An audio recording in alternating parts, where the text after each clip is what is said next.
अब शुरू हुआ है कहानी में ट्विस्ट।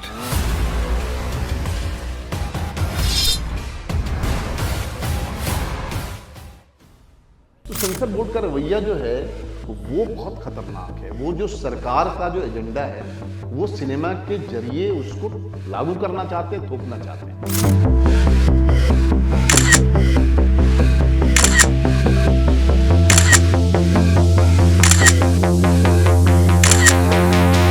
बहुत सारे डायलॉग कहा कि बदल दो। जैसे उसमें एक डायलॉग है कि आजकल हर चाय वाले में एटीट्यूड आ गया है। नमस्कार। इस वक्त हम इंटरनेशनल फिल्म फेस्टिवल में आए थे।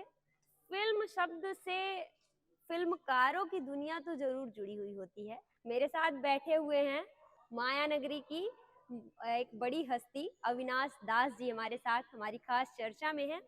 तो उनके बारे में हम ज़्यादा तो कुछ अभी जान नहीं रहे, बात करेंगे तभी जान पाएंगे और आप तक पहुंचा पाएंगे। उनकी 3 फिल्मों के बारे में मैंने अभी सुना है और देखा भी। अनारकली ऑफ आरा जो काफ़ी हिट मूवी थी, फिर उसके बाद रात बाकी है। नेटफ्लिक्स पे सी, ये ऐसी बड़ी बड़ी मूवियों का डायरेक्शन अविनाश दास जी के द्वारा किया गया है। तो आज वो हमारी चर्चा में हमसे जुड़े हैं, तो हम उनसे जानेंगे। पहली बात तो ये कि एक पत्रकार के साथ पत्रकार भी जुड़ा हुआ है, क्योंकि वो एक अपने पेशे से पत्रकार भी थे। पहले अपने करियर की शुरुआत पत्रकारिता से ही की, अब आगे आकर फिल्म नगरी यानी कि माया नगरी मुंबई में है।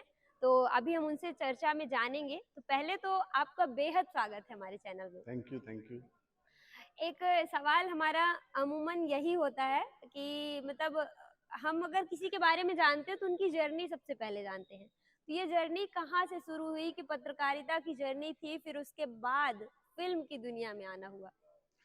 सबसे पहले तो अंजलि विंध्य फर्स्ट का मैं बहुत शुक्रगुजार हूँ कि सीधी में इतनी सुंदर बातचीत करने का मौका मिल रहा है। मेरा सफ़र कोई अलग से बहुत ख़ास नहीं है। जैसे तमाम लोगों का सफ़र होता है वैसे ही मेरा भी है। आप भी पत्रकारिता कर रही हैं, मैं भी लंबे समय तक मैंने पत्रकारिता की। 1996 से लेकर के 2012-13 तक मैंने अखबार में काम किया, टीवी मीडिया में काम किया, न्यू मीडिया में काम किया। तो वहाँ भी मुझे लगता था कि भाई मैं क्यों कर रहा हूँ पत्रकारिता। ऐसी कहानियाँ जो बाकी लोगों के लिए बहुत ज़रूरी हैं, जिन तक नहीं पहुँचती हैं, उन तक पहुँचाई जाएँ। और फिर एक सैचुरेशन पॉइंट आता है कि आपको लगता है कि यार आप जिस सोच के साथ आप जो काम कर रहे हैं वो बहुत न्यायपूर्ण तरीके से वो पूरा नहीं हो पा रहा है वो सोच। तो आपकी बेचैनी आपको शिफ्टिंग की तरफ ले जाती है। तो मेरा जो लास्ट डेस्टिनेशन था मीडिया में वो था सत्यमेव जयते। उसके लिए मैं रिपोर्टिंग करता था। सत्यमेव जयते में काम करते हुए मुझे लगा कि यार जब आमिर खान जैसा अभिनेता पत्रकार बन सकता है, एंकर बन सकता है, तो मेरे जैसा पत्रकार फिल्म मेकर क्यों नहीं बन सकता।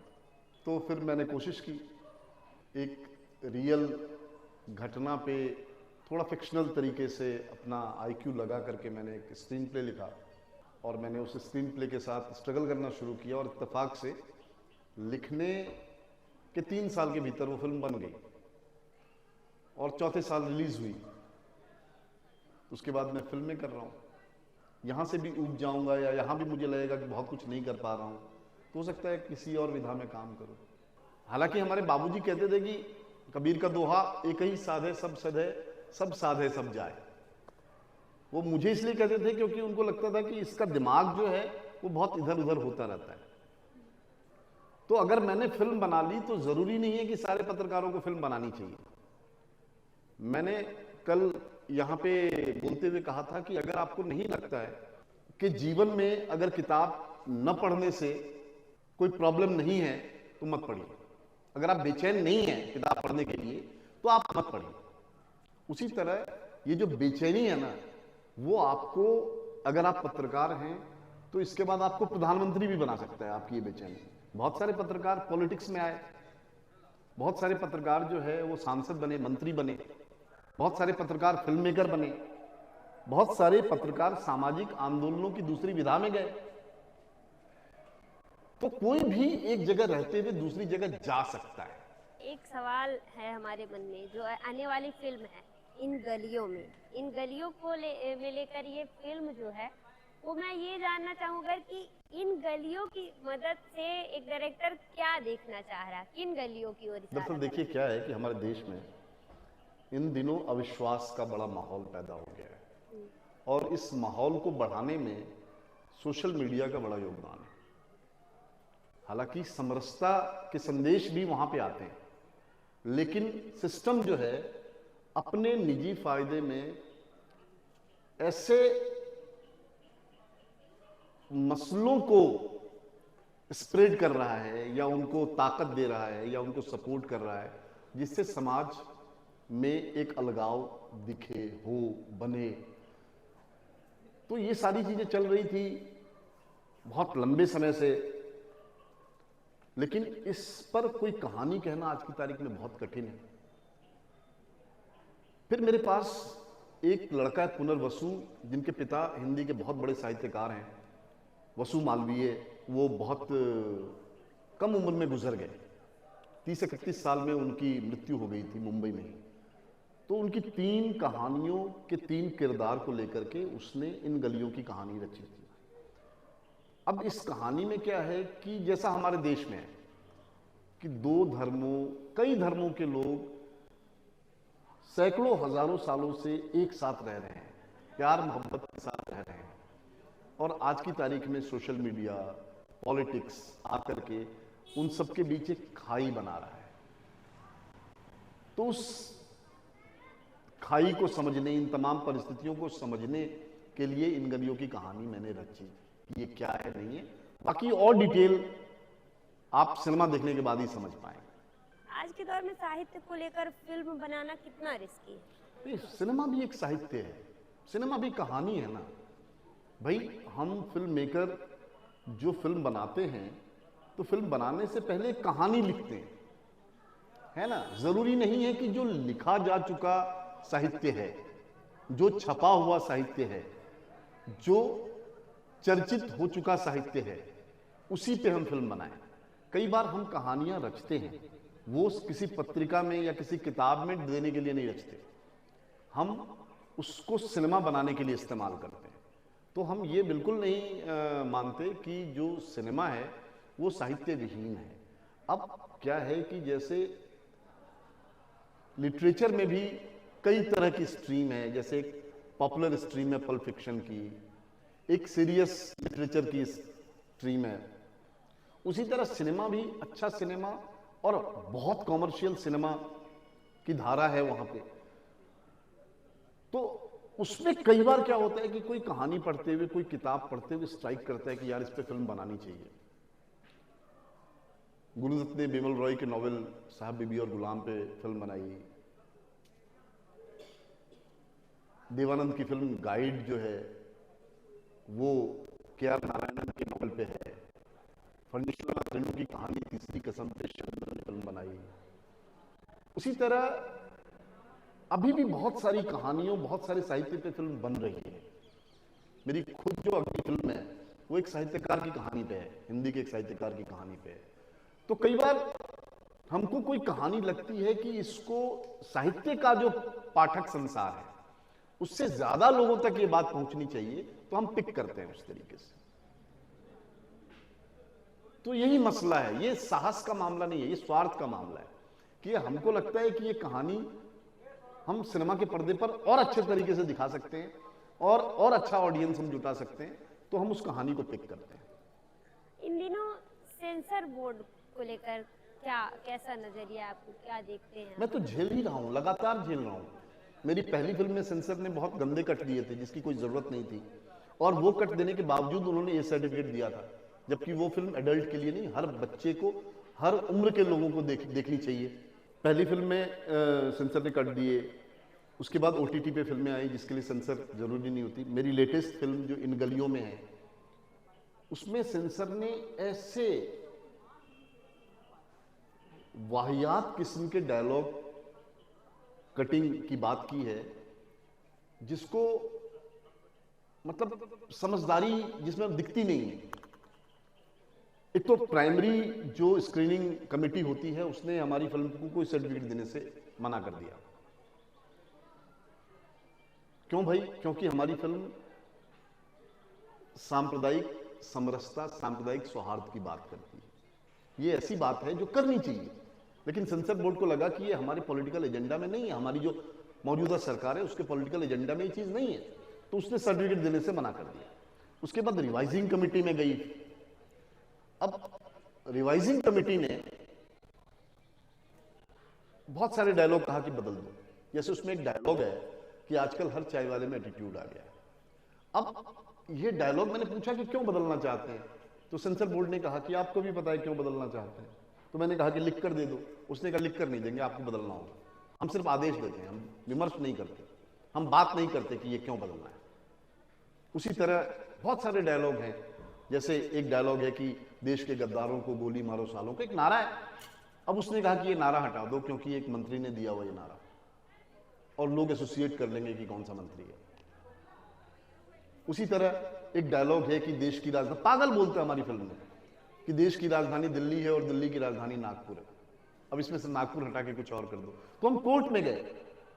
कोर्ट ने अभी 4 तारीख को फटकार लगाई है सेंसर बोर्ड को, और अगली तारीख 20 दी है। तो सेंसर बोर्ड का रवैया जो है वो बहुत खतरनाक है। वो जो सरकार का जो एजेंडा है वो सिनेमा के जरिए उसको लागू करना चाहते हैं, थोपना चाहते हैं। उनको तमाम प्रोपेगेंडा फिल्म से कोई दिक्कत नहीं है, लेकिन जैसे ही हम कोई रियल सिनेमा बनाते हैं, किसी समरसता की बात करते हैं, तो उनको दिक्कत होने लगती है। तो एक तरह से हाईजैक हो गया है ये पूरा सेंसर बोर्ड, मुझे लगता है। जैसे अनारकली ऑफ आरा पहली फिल्म, तो इस फिल्म काफी हिट भी रही और लोग काफी पसंद भी किए, देखे भी। तो ये टाइटल कैसे मन में आया? किसी भी, या तो मैं तो नाम ले रही हूँ कि अनारकली ऑफ आरा, रात बाकी है, ये फिल्मों का टाइटल कैसे दिमाग में आता है? नहीं देखिए, है क्या कि एक तो अनारकली ऑफ आरा कंसेंट पे हमने पहली बार फिल्म बनाई थी। हालांकि हमारी फिल्म से पहले एक और फिल्म रिलीज हो गई थी, लेकिन बनाई हमने पहले थी, है ना। हमारी रिलीज होने में थोड़ा वक्त लगा। और इस फिल्म का नाम पहले अनारकली आरा वाली था। बहुत सारे लोगों को ये नाम बहुत अच्छा लग रहा था, बहुत सारे लोगों को बहुत अच्छा नहीं लग रहा। तो फिर हमने सर्वे किया, उसमें से सबसे ज्यादा नंबर जो है अनारकली ऑफ आरा को आए, तो प्रोड्यूसर ने अनारकली ऑफ आरा नाम दे दिया। और किसी भी सिनेमा का टाइटल हम इस तरह से रखते हैं कि मतलब कितने लोगों को टाइटल हिट करेगा सीधे सीधे। जैसे इन गलियों में जो फिल्म आने वाली है, उसका पहले नाम था यू शेप की गली। 2 गलियां जो आमने सामने यू शेप में रहती हैं, वो बहुत सालों से साथ रह रही है और जरा सी बात पर लोग एक दूसरे के खिलाफ खड़े हो गए। लेकिन यू शेप की गली बहुत सारे लोगों को, हमारी टीम में लगा कि बहुत लोगों को समझ में नहीं आएगा, तो इसका नाम फिर इन गलियों में रखा गया। तो नाम भी बहुत सोच समझ के रखा जाता है। तो अनारकली ऑफ आरा मूवी का अगर कहानी जानना चाहें तो उसने ये क्या देख के आया कि मुझे इस पे फिल्म बनानी चाहिए? नहीं, मैंने एक वीडियो देखा था 2006-07 के आसपास। बहुत ही गंदा गाना था वो, इरोटिका जिसको कहते हैं ना, मतलब यौन उत्तेजना वाला गाना। और उस गाने में कुछ सेकंड के लिए गायिका आई थी, तो लेकिन उसके चेहरे पे कोई एक्सप्रेशन हमने नहीं देखा जिस तरह का गाना था। तो वहां से मुझे स्ट्राइक किया कि इन लोगों का जीवन कैसा होता होगा, कैसे लोग इनको टेकन फॉर ग्रांटेड लेते होंगे, क्या इनका कोई स्व भी होता है कि नहीं होता है ना। वहां से वो आइडिया मेरे पास आया था कि इनके जीवन पे फिल्म बनाना चाहिए, और तब अनारकली ऑफ आरा बनी। पहले मैंने सुना कि आप एक ब्लॉगर थे। ब्लॉगर से मतलब बिहार से लेके और मुंबई तक का सफर कैसे हुआ, कितना, क्योंकि रिस्क भरा हुआ। अब कल के सेशन में भी मैंने ये सुना कि एक गांव से, छोटे से शहर से निकलकर मुंबई तक पहुंचना और इतना बड़ा काम करना, वो कितना रिस्की रहा होगा, कितना चुनौतीपूर्ण रहा होगा। देखिए, ये कोई बड़ा काम नहीं है। होता क्या है ना कि एक बहुत अच्छी लाइन है निदा फाजली साहब की, कि दुनिया जिसे कहते हैं जादू का खिलौना है, मिल जाए तो मिट्टी है, खो जाए तो सोना है। तो जब चीजें आपसे क्रैक हो जाती हैं तो आपके लिए वो कुछ चीज स्पेशल नहीं रह जाती। दूसरों के लिए वो रहती है स्पेशल। तो होता क्या है कि मेरी महत्वाकांक्षाओं ने मुझे दरभंगा से पटना भेजा, पटना से रांची भेजा, रांची से दिल्ली भेजा, दिल्ली से भोपाल भेजा, भोपाल से मुंबई भेजा, है ना। तो आप कितने महत्वाकांक्षी हैं और उस महत्वाकांक्षा को कितने रणनीतिक तरीके से आप कन्वर्ट कर पाते हैं अपनी कामयाबी में, ये कई बार आदमी के आत्मविश्वास और कौशल का मामला है। तो उस हिसाब से मैं वो चीज करता गया जो चीज मैं करना चाहता था। आपको लग सकता है कि बहुत आसानी हुई मुझे करने में, लेकिन ऐसा कभी नहीं हुआ, है ना। बहुत जद्दोजहद, बहुत संघर्ष, बहुत सारा अपमान, उसके बाद आपको कोई चीज मिलती है या आप कोई चीज कर पाते हो। तो हम लोग देखते हैं कि हम अपने फील्ड का ही एग्जांपल देते हैं कि हम किसी को अपना इंस्पिरेशन मानते हैं। तो जब आपके वो थे तो आप किसे अपना इंस्पिरेशन मानते थे? देखिए, मेरे कोई एक ऐसे व्यक्तित्व तो नहीं थे जिनसे मैं प्रभावित था। जैसे मुझसे जब कोई पूछता है कि आप किस फिल्म मेकर को इंस्पिरेशन मानते हैं, तो मैं बहुत सारे लोगों का नाम लेता हूँ।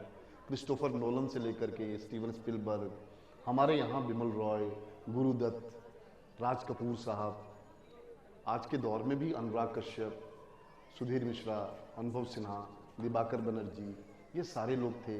पत्रकारिता में बहुत सारे लोग थे, राजेंद्र माथुर थे, रघुवीर सहाय थे, ऐसे तमाम बहुत सारे लोग थे जिनको जो है हम फॉलो करते रहे हैं। साहित्य में भी बहुत सारे ऐसे लोग थे, बाबा नागार्जुन से लेकर के अनुपम मिश्र, भवानी प्रसाद मिश्र, जो कहते हैं कि जिस तरह तू देखता है उस तरह तू लिख, जिस तरह तू बोलता है उस तरह तू लिख, है ना। तो एक लंबी फेहरिस्त है। और आपके आस पास के भी दोस्त, आपके आसपास के बहुत सारे एनर्जेटिक लोग भी आपके इंस्पिरेशन होते हैं, जिन्होंने बहुत कुछ नहीं हासिल किया लेकिन आप में बहुत सारी चीज़ों का संचार करते रहते हैं। पूंजी पे आधारित पत्रकारिता, अगर बड़े मीडिया घरानों की हम बात करें तो पूंजी की वजह से उनकी कुछ सीमाएं हो जाती हैं। उसी तरह सिनेमा भी बड़ी पूंजी से संभव होता है। तो हम वैकल्पिक मीडियम की बात करते हैं, हाँ, वैकल्पिक संसाधनों की हम बात करते हैं, मोड ऑफ प्रोडक्शन की हम बात करते हैं। जैसे जिस मोड ऑफ प्रोडक्शन में आज मेन स्ट्रीम मीडिया संभव हो पा रहा है, मेन स्ट्रीम सिनेमा संभव हो पा रहा है, वो कैपिटलिस्ट मोड ऑफ प्रोडक्शन है। लेकिन इन चीज़ों के प्रति अविश्वास भी बढ़ा है। जैसे प्रोपेगेंडा फिल्म में बहुत सारी फ्लॉप हो गई, एक आध हिट हो गई, लेकिन ज़्यादातर प्रोपेगेंडा फिल्में फ्लॉप हो गई। आज मेन स्ट्रीम टीवी चैनल्स कोई नहीं देखता, वैकल्पिक मीडिया, वैकल्पिक यूट्यूबर्स को सब देख रहे हैं। आपका विंध्य फर्स्ट के जो सब्सक्राइबर होंगे या उनके किसी एक वीडियो को, इस चैनल के किसी एक वीडियो को किसी बड़े न्यूज चैनल के एक वीडियो से ज़्यादा व्यूज मिल रहे होंगे। तो उसी तरह साउथ का सिनेमा, जिसपे अभी कॉरपोरेट का कब्जा नहीं हुआ है, वो आज ज़्यादा बेहतर सिनेमा, ज़्यादा पॉपुलर सिनेमा दे पा रहा है। तो जब हम वैकल्पिक तरीके से इन चीज़ों को खड़ा करने की कोशिश करेंगे तो हम इन चुनौतियों को आसानी से सुलझा पाएंगे। नए जो फिल्म मेकर हैं उनको आप क्या मैसेज देना चाहेंगे कि क्या क्या, क्योंकि एज अ डायरेक्टर अगर मैं कहूँ तो फिल्म तैयार करने के मतलब स्क्रिप्टिंग से लेके पूरी फिल्म रेडी करने तक क्या क्या चैलेंज आते होंगे? देखिए, मैं तो खुद को नया मानता हूँ, तो मुझे किसी को क्या मतलब संदेश देना होगा इस मामले में मुझे लगता है कि थोड़ी हेटी होगी। लेकिन मैं एक चीज़ हमेशा कहना चाहूँगा कि चाहे सिनेमा हो, चाहे मीडिया हो, कुछ भी करना हो, आप बेचैन रहिए, है ना। आपकी बेचैनी जो है आपके भीतर की कहानियों को एक शक्ल दे देगी किसी न किसी रूप में, जिस विधा में आप काम कर रहे होंगे। ये थी हमारी चर्चा जिसमें हमारे साथ जुड़े थे बड़े, अपने मुंह से तो वो ये कह रहे हैं कि हम बड़े नहीं, लेकिन हमारे लिए वो बहुत बड़े हैं। तो उन्होंने बताया कि कितना मतलब पत्रकारिता का दौर क्या था और फिल्म मेकिंग के दौरान क्या क्या चीज़ें होती हैं। कई सारी चीज़ें हमने जाना उनसे और भी विषय में हमने बातें की। तो ऐसी तमाम शख्सियतों से जुड़ने के लिए बने रहिएगा विंद फर्स्ट के साथ। बहुत बहुत धन्यवाद।